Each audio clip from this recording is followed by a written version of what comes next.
what I'm here to talk to you about today is actually based on a book I wrote called Brand Like a Rock Star.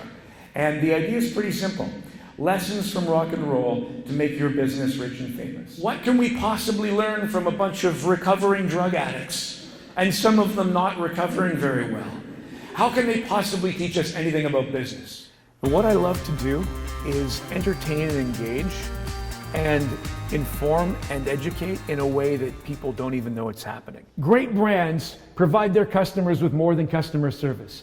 Great brands provide customer experience. Jimmy Buffett has had one hit song in his entire life. And this is that song. 208 words long about getting drunk. And he's turned Margaritaville into a business empire. Now, Jimmy is a genius. And there's a big difference between customers and fans. Businesses traditionally have customers. Customers are transactional and selfish. They're in it for themselves, and if they can find a lower price, they'll go, they'll leave you. But fans are different. Fans are connected at the heart.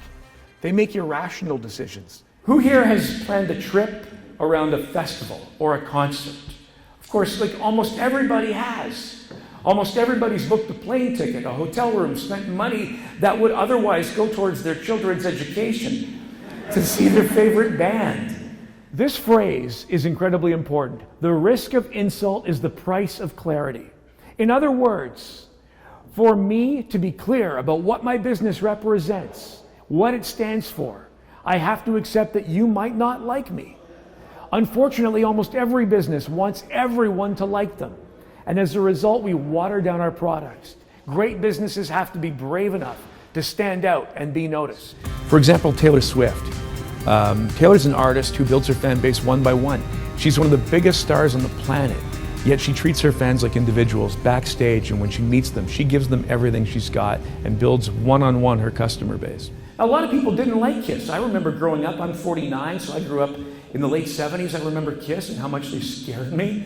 And I remember who hated Kiss, like my parents, the priest, teachers, cops, anyone in a suit, people over 30. Almost everyone hated Kiss. But the people who loved Kiss loved them so much that they became known as the Kiss Army.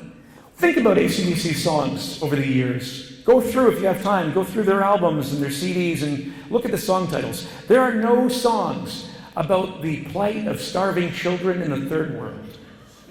There are no songs about how much it hurts when someone you love walks out on you. There are just songs about beautiful women, cold drinks, loud music, fast cars, and parties. AC/DC is singular in what they do. 40 years, pretty much the same song over and over again, the same chords over and over again, and it's absolute genius. You know, I come from the music industry, and I've, for 35 years, been part of the entertainment business. So I try to make my presentation entertaining, using music, video, stories, engaging the audience that way. Well, Dave Grohl saw this. He saw the empty beer, and he stopped being a rock star for a moment and went and got one of his own beer and poured that for one of his fans. That picture instantly went viral. People were talking about what a cool guy Dave Grohl is. And that's the answer to the question, how do you make your business remarkable?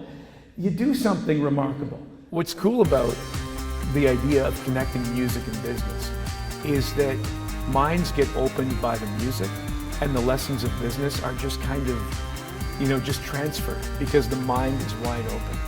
And these are things people love. These songs are universal, the bands, everybody knows them, everybody sang along to them. So when you present them and present the business lessons that go with them, suddenly lights go off, fireworks go off for people because the dots are connected and it all makes sense.